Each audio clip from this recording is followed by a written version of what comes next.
जय श्री कृष्ण दोस्तों। आज मैं आपके लिए विक्रम बेताल की तीसरी कहानी बड़ा बलिदान किसका लेकर आई हूँ।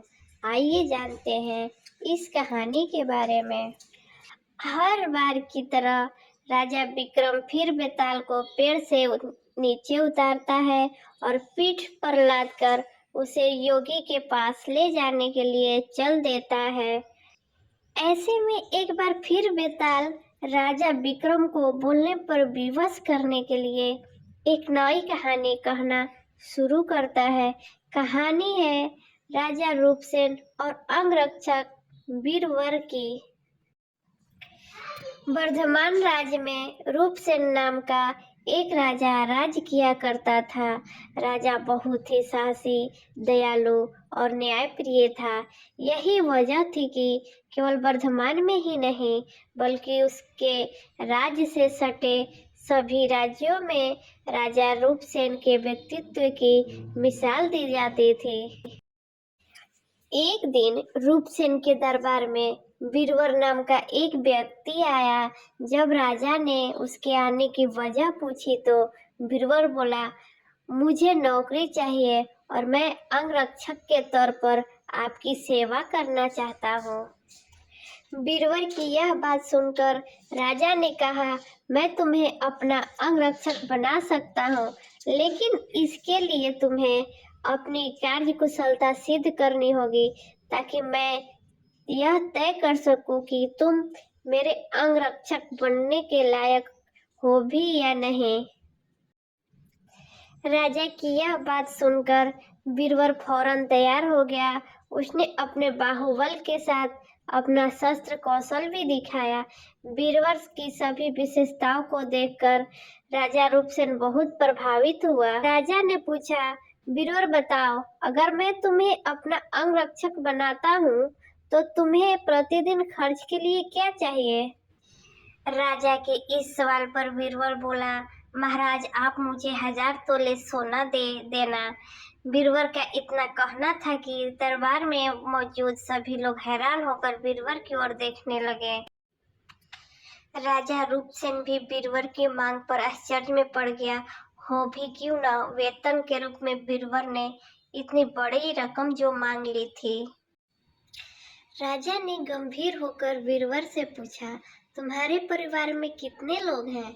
वीरवर ने उत्तर दिया, कुल 4 महाराज, मैं, मेरी पत्नी, एक बेटा और एक बेटी। वीरवर का जवाब सुन राजा ने मन ही मन सोचा कि आखिर 4 लोगों के भरण पोषण के लिए इसे इतने धन की क्या आवश्यकता। फिर कुछ सोचकर उसने वीरवर को 1000 तोला सोना प्रतिदिन बतौर खर्च देने की बात मान ली। काम सिर्फ इतना था कि उसे हर रात राजा की सुरक्षा के लिए राजा के कक्ष के बाहर पहरा देना था। राजा यह जानना चाहता था कि वीरवर इतने धन का क्या करेगा। उसने वीरवर को 1000 तोला सोना देकर रात में नौकरी पर आने को कहा और गुप्त रूप से सैनिकों को उसके पीछे लगा दिया। वीरवर नौकरी और मनचाहा वेतन पाकर बहुत खुश हुआ। वीरवर सोना लेकर खुशी खुशी घर गया और आधा सोना ब्राह्मणों में बांट दिया।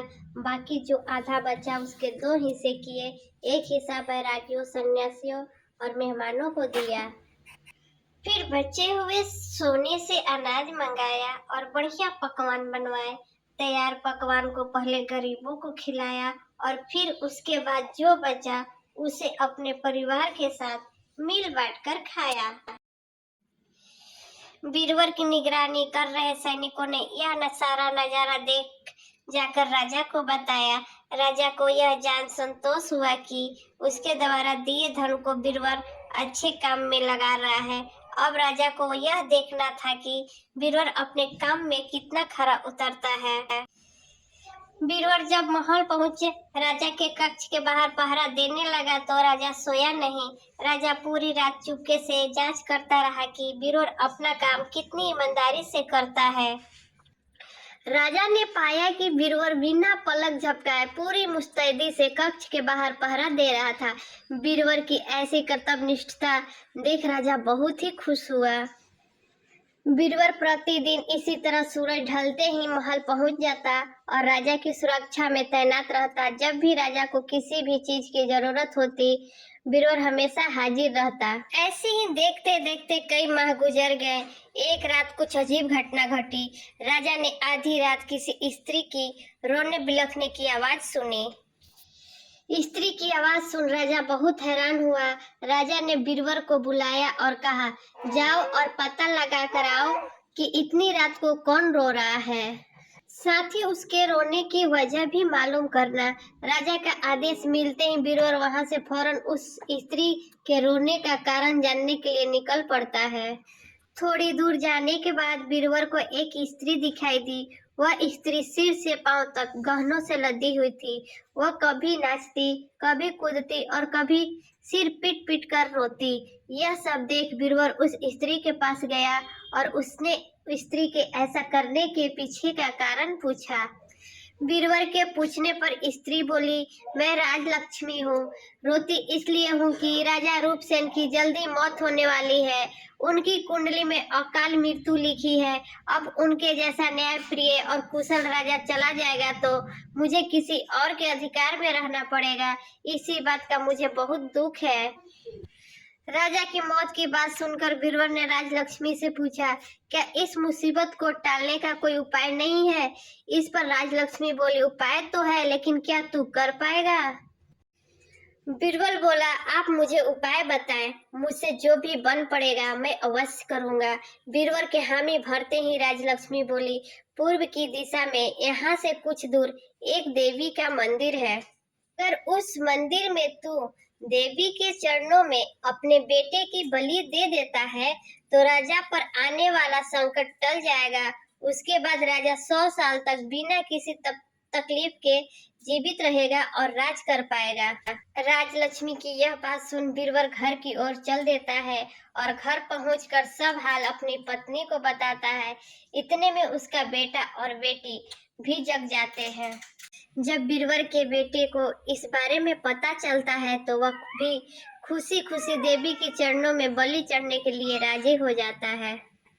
बीरबल का बेटा कहता है, सबसे पहले यह आपका आदेश, दूसरा राजा का जीवन बचा पाऊं, तीसरा देवी के चरणों में मृत्यु। इससे बड़ा सौभाग्य मेरे लिए और क्या होगा पिताजी। आप अभी चलिए, मैं आपके साथ चलता हूँ। बेटे की यह बात सुन बीरबल अपने पूरे परिवार को साथ लेता है और देवी के मंदिर पहुंच जाता है।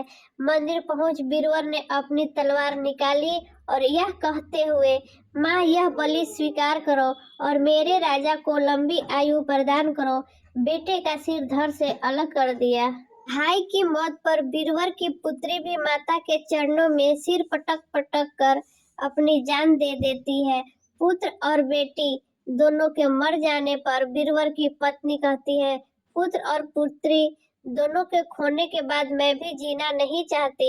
इतना कहते हुए बीरबल की पत्नी बीरबल के हाथ से तलवार छीन अपना शीश माता के चरणों में चढ़ा देती है। पत्नी की मृत्यु के बाद अब बीरबल सोचता है कि मैं अपने परिवार में अकेला रह गया हूँ तो फिर मेरे जीने का भी क्या फायदा। यह सोचते हुए सामने पड़ी तलवार से वह खुद को भी खत्म कर लेता है। जब इस बारे में राजा रूपसेन को मालूम हुआ तो वह भी मंदिर पहुंचे और सारा नजारा देख बहुत दुखी हुए। उन्होंने सोचा कि मेरी जान बचाने के लिए 4 लोगों ने अपनी जिंदगी गंवा दी। ऐसे में धिक्कार है मेरे राजा होने पर। ऐसे जीवन का मैं क्या करूंगा। बस यही सोचकर राजा अपनी तलवार खींच लेता है। राजा अपनी तलवार से अपनी गर्दन काटने जा ही रहा था कि तभी अचानक वहां देवी प्रकट हो जाती है। देवी कहती है, राजन मैं तेरे साहस से प्रसन्न हूँ। तू जो भी वर मांगेगा तुझे वह हासिल हो जाएगा। देवी की यह बात सुन राजा कहता है, देवी आप बीरबल और उसके परिवार को जिंदा कर दो। देवी तुरंत बीरबल और उसके परिवार को दोबारा जिंदा कर देती है। इतना कहकर बेताल बोला, बताओ विक्रम, इन सब में सबसे बड़ा बलिदान किसका। विक्रम बोला, बेताल सबसे बड़ा बलिदान राजा का हुआ। बेताल ने पूछा, ओ क्यों। विक्रम बोला, सुनो, पिता की आज्ञा का पालन करना पुत्र का धर्म होता है। सेवक का अपने राजा के लिए प्राण दे देना उसका कर्म है।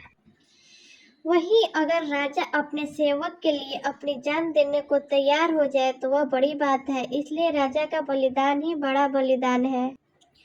विक्रम से यह जवाब पाकर बेताल कहता है, बहुत खूब विक्रम, तूने सही जवाब दिया, लेकिन तू भूल गया, मैंने कहा था कि तू बोला तो मैं चला। इतना कहकर बेताल फिर वहीं पेड़ पर जाकर उल्टा लटक जाता है। तो दोस्तों, इस कहानी से हमें यही सीख मिलती है कि एक सच्चा राजा और नेता वो होता है जो अपनी प्रजा के लिए हमेशा समर्पित रहता है, उसके लिए अपनी जान की भी बाजी लगाने को तैयार